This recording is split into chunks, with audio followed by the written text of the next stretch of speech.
Hey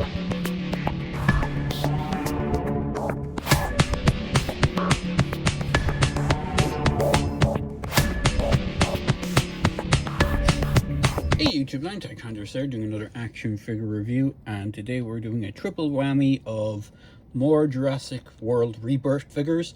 So here you can see them in front of me.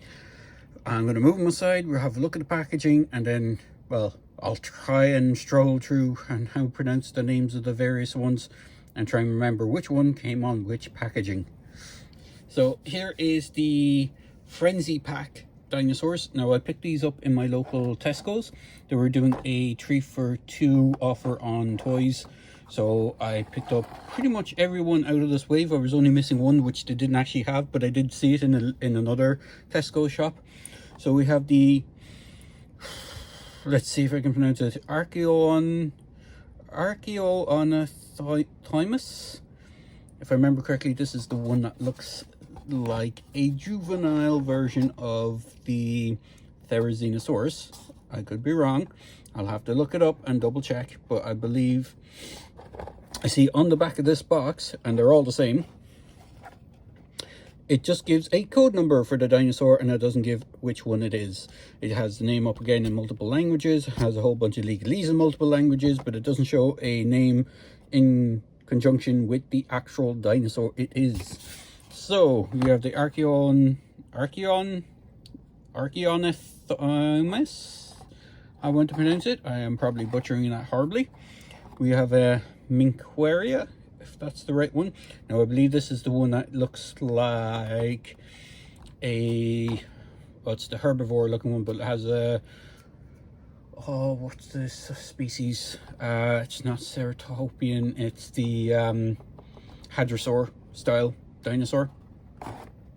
And then we have the Bepiasaurus,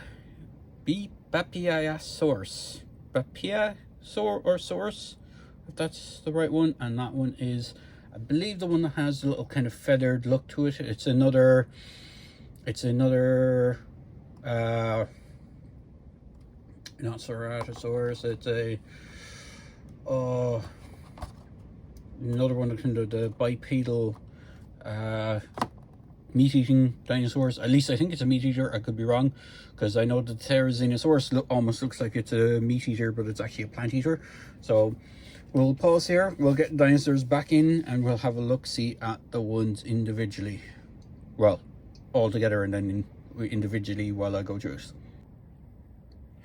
So here are the lads in all their glory. Now I was wrong. The Bepiasaurus, I'm going to just call it the Bepi, is this one, which is the one that looks like a juvenile Therizinosaurus.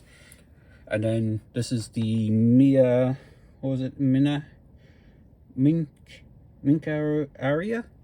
This is the one that, as I said, looks like a hadrosaur of, well, it is the hadrosaur family, I would believe.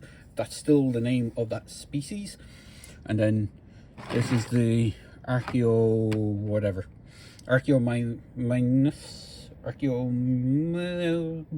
one.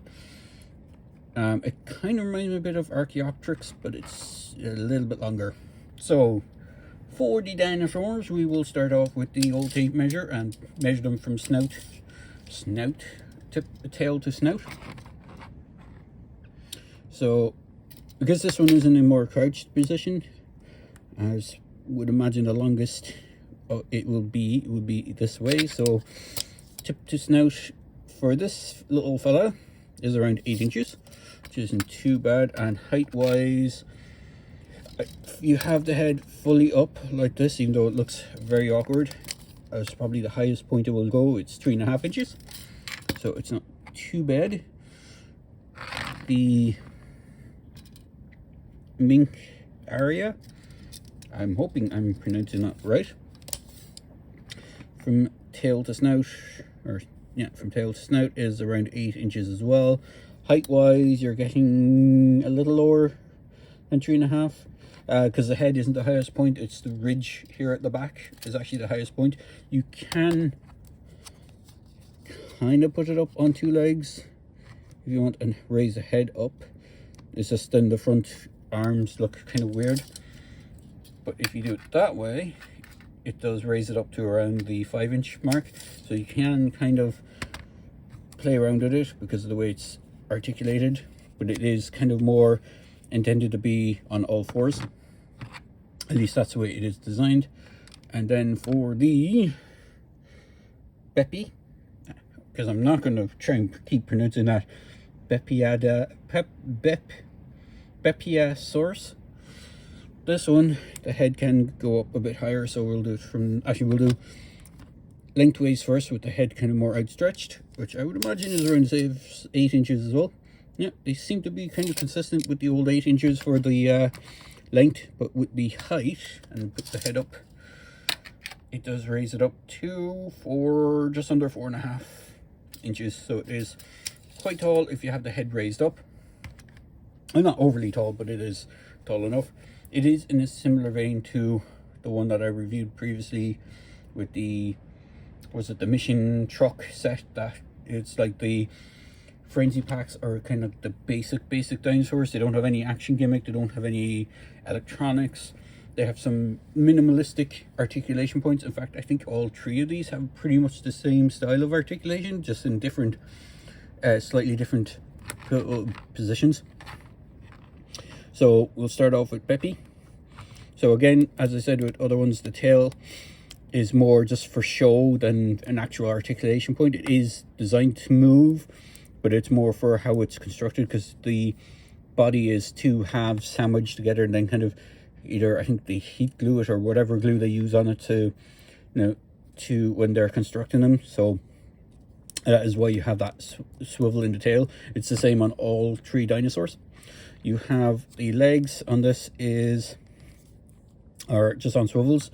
Now you can move the legs, but because they're kind of meant to be in a kind of default, I think, kind of walking position, it does look a bit awkward if you kind of move it. If it had a little hinge or an extra hinge maybe on the ankle or something, it would make it a little bit better. But these are the low end price point ones, so they have minimalistic articulation.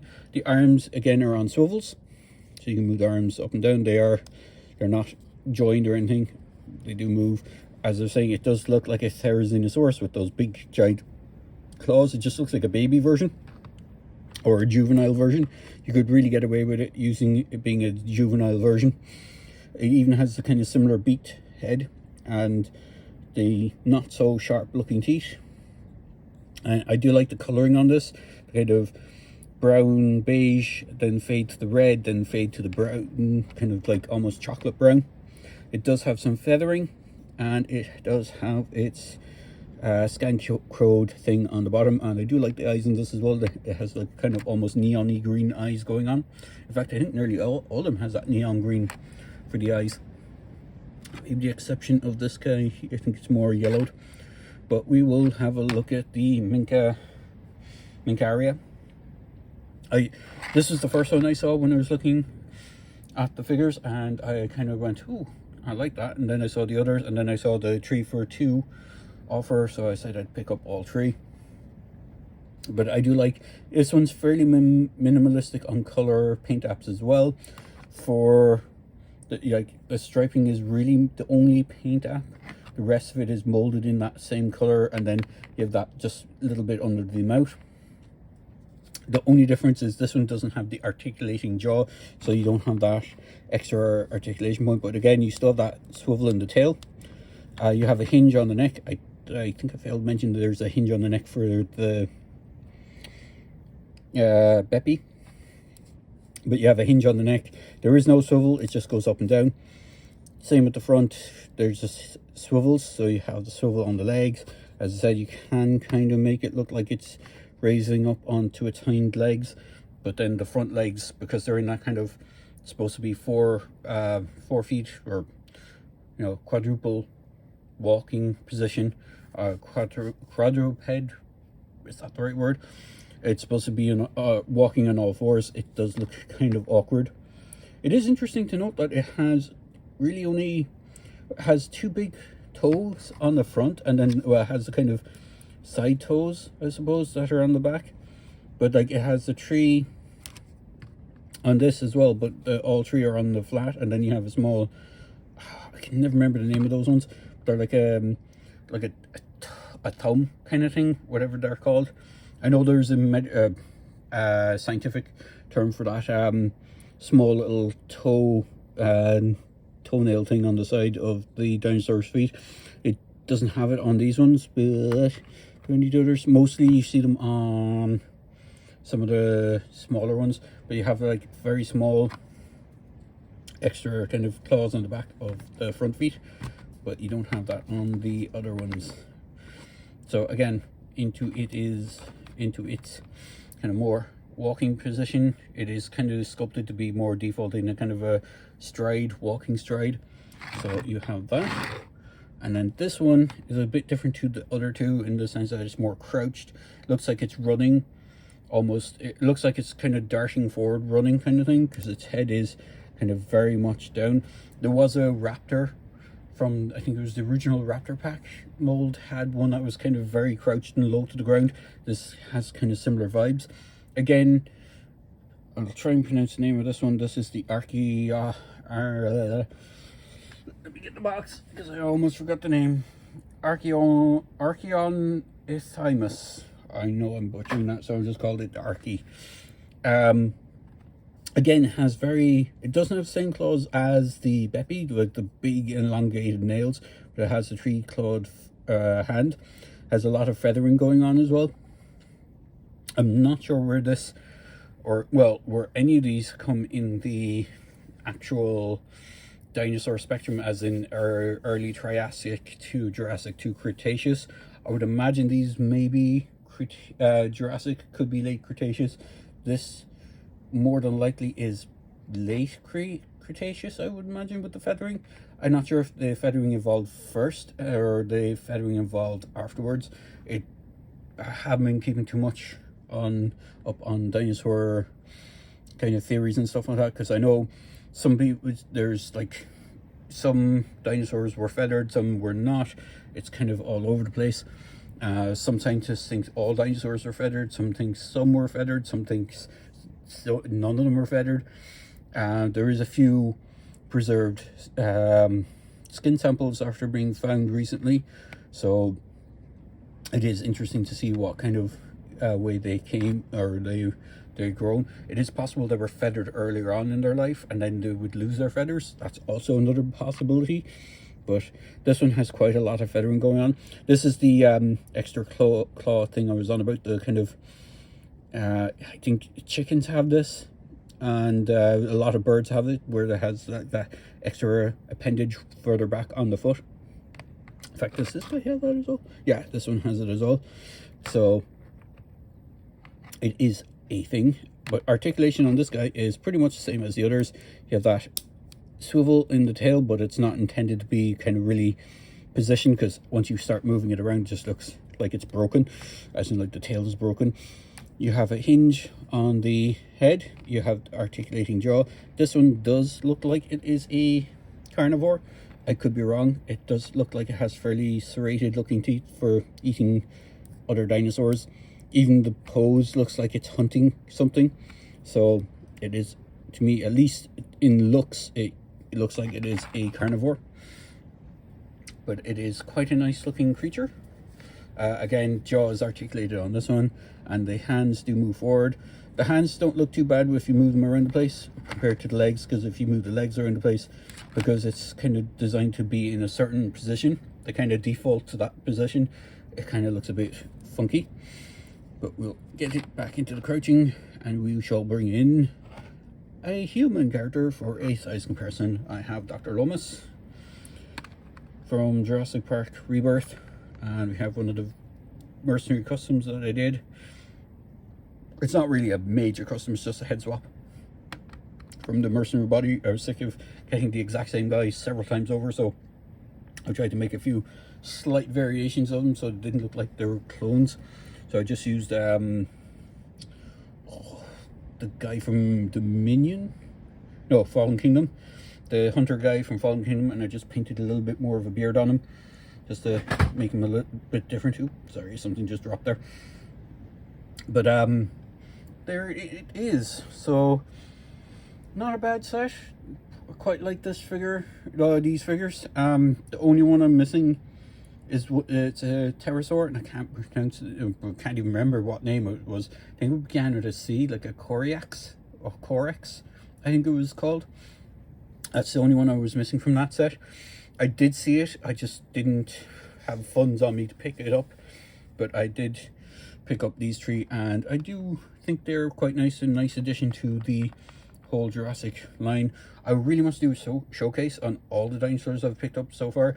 I'm missing a good chunk of the Hammond collection stuff because they don't seem to sell it over here in Ireland for some reason.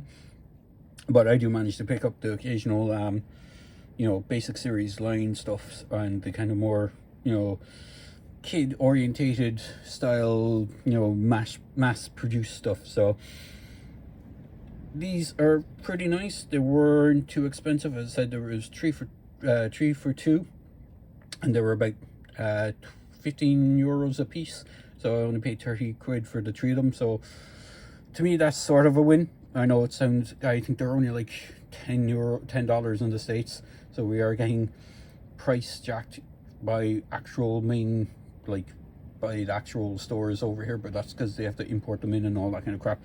But saying that, these are nice additions to my dinosaur collection. So hope you enjoyed this video. Hope you enjoyed me ranting and, well, not ranting, but waffling on about dinosaurs and mispronouncing names across the board. So I'm not going to try and repronounce all these guys again, but they are out there at the moment, at the time of this recording.